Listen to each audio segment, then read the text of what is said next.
Mesdames, Messieurs, bonjour et merci de suivre Kivu Morning Post. Aujourd'hui, nous sommes là pour ces moments d'échange et de discussion sur les questions d'actualité. À Goma, vous le savez, les victimes du carnage du 30 août commencent déjà à rendre visite à leurs membres de famille, victimes en tout cas, et qui ont été assassinés dans ces carnages. Et vous le savez, au sortir de cette visite, certains n'arrivent pas à retrouver les leurs. Nous allons en parler dans l'actualité du jour, et d'autres qui ont trouvé leurs membres de famille affirment que déjà certains cadavres sont en décomposition et difficile de reconnaître certains. Nous allons suivre des témoignages dans l'actualité du jour. Kama ujue wako hausi mjua. Mimi nimemjua kwa mavazi, pantalon na kiairu na kaboka ya ndani kwa navala. Aujourd'hui également, 13 jours après ces carnages de Goma, les mouvements citoyens, un groupe de pression, se joignent aux voix de membres de la secte mythico-religieuse de Wazalendo pour demander une ville morte. Cette ville morte va consister donc à exiger des autorités la libération de certains membres de la secte mythico-religieuse de Wazalendo arrêtés dans cette vive tension qui s'est enregistrée le 30 août. Nous aurons le plaisir de suivre le contenu et la quintessence de cette ville morte dans l'actualité du jour. Également, nous allons revenir sur cette arrestation du journaliste Stani Boudiakera qui reste toujours en détention et transféré à la prison centrale de la Gombe. Nous sommes à Kinshasa. Nous allons parler dans l'actualité du jour. Messieurs et dames, vous êtes nouveaux, n'oubliez pas de vous abonner. On se retrouve dans la deuxième partie de cette vidéo. Commençons par cette annonce du mouvement citoyen, groupe de pression qui demande à la population de rester à la maison. Une ville morte sera donc enregistrée le mercredi 13 septembre dans la ville du Goma. Pourquoi une ville morte? Suivez ici Espoir Monouka, qui est membre du mouvement citoyen Lutte pour les changements, Lucha RDC Africa. Parmi les revendications de la journée ville morte de demain, on revendique qu'il y ait l'enterrement digne pour nos compatriotes qui ont été abattus par les FARDC.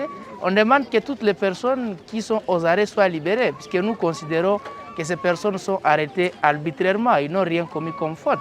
Ils voulaient tout simplement exercer leur devoir civique et du coup l'armée les avait abattus. On demande que ces gens soient libérés. Et ça va se passer comment exactement pour éviter les dégâts? Non, la journée ville morte, ce n'est pas une manifestation, ce n'est pas une marche de colère, c'est juste une journée de méditation où on demande à la population de rester chez eux, comme aussi la participation à la contestation, puisque c'est impossible. On ne peut pas accepter que les jeunes qui réclament que la MONUSCO puisse rentrer chez eux soient abattus comme des vaches. Et c'est pourquoi nous demandons à la population, leur façon de participer, c'est de rester à la maison en train de contester, puisque c'est l'enfant de quelqu'un, c'est la maman de quelqu'un, c'est le mari ou bien l'épouse de quelqu'un. Demain, ça peut être ton tour si on ne prend pas notre destin en main. Le mouvement citoyen, un groupe de pression, appelle donc à une ville morte pendant ces temps. Il y a quelques membres de familles des victimes qui sont partis ce matin, par exemple, à la morgue de l'hôpital militaire de Katindo pour aller identifier les leurs. Certains ont trouvé quand même le corps de leurs membres de famille, mais ils affirment que certains corps sont méconnaissables. Suivez le témoignage de cette femme. Nilikuwa pale kuidentify kora ya mwanangu.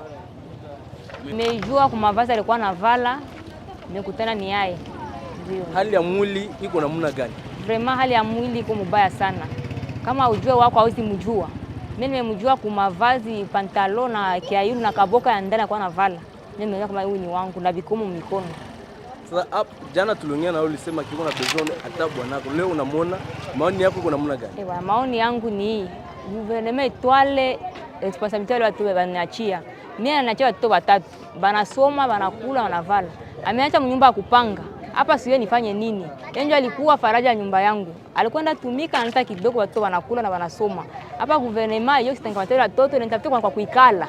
Nichungie wale watoto wangu wananiachia. Gouvernement lisema itazika ayo peke bale batu wote balikufa. Malalamiko yako inaweza kuwa nini? Kuzika haina solution. Na bazije kama shie jana wanatuachia. Sasa vile mimi niko hapa. Niko na miaka 25. ameniacha mjane, nyumba ya kupanga, watoto wanasoma wanakula, sina kazi yoyote. Ilikuwa nitafutia mimi kwa kulelea watoto wangu niwachungie mwile nyumba.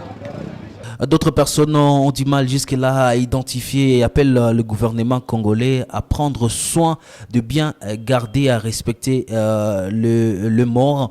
En tout cas, suivez ici cet homme qui a sillonné les hôpitaux de la ville de Goma et ne s'est pas retrouvé son grand frère ou son frère qui a été assassiné le 30 août en ville de Goma.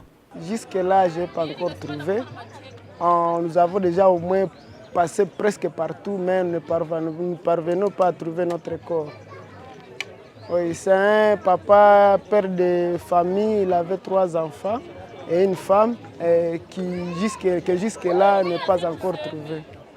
Bon, j'ai déjà sillonné au niveau, premièrement c'était au niveau de CBCA, Ndosho. Deuxièmement, je suis venu au niveau de Kakatindo où l'accès n'était pas si facile. Mais après cela, je suis allé au niveau de l'île Africa. En vrai, on n'a pas trouvé ni parmi les blessés, ni parmi les décédés. Bon, jusque-là, au niveau, les corps sont multiples. Il y a beaucoup de corps. Au niveau de CBK, on avait trouvé 6 corps au niveau de la morgue. Mais néanmoins, il y avait 12 autres qui étaient sur des bâches. Au niveau de Kakatindo, bon, les blessés étaient visibles. Mais c'était difficile d'accéder au niveau de la morgue. C'est aujourd'hui qu'on vient de nous appeler, de venir visiter publiquement, voir si on peut trouver les nôtres. Le journaliste Stani Boudiakera reste toujours en détention. Nous sommes à Kinshasa. La question quand même est en train d'être suivie de près par les journalistes de Kinshasa. Certains ont rencontré au courant de la journée d'hier lundi le ministre de Communication et Médias Patrick Mouyaya pour demander la libération de ces journalistes. Jusque-là, les raisons ne sont pas encore connues. La justice ne s'est pas encore prononcée par rapport à cette question. Et déjà hier lundi, nous avons appris que le journaliste Stani Boudiakera a été acheminé et transféré au parquet de la Gombe. Nous sommes à Kinshasa et le journaliste de la République démocratique du Congo demande pratiquement aux autorités de libérer ces journalistes, rappelant ainsi que le journalisme n'est pas un crime. Et c'est par là que nous allons mettre un point final à l'actualité du jour. Merci à vous de l'avoir suivi.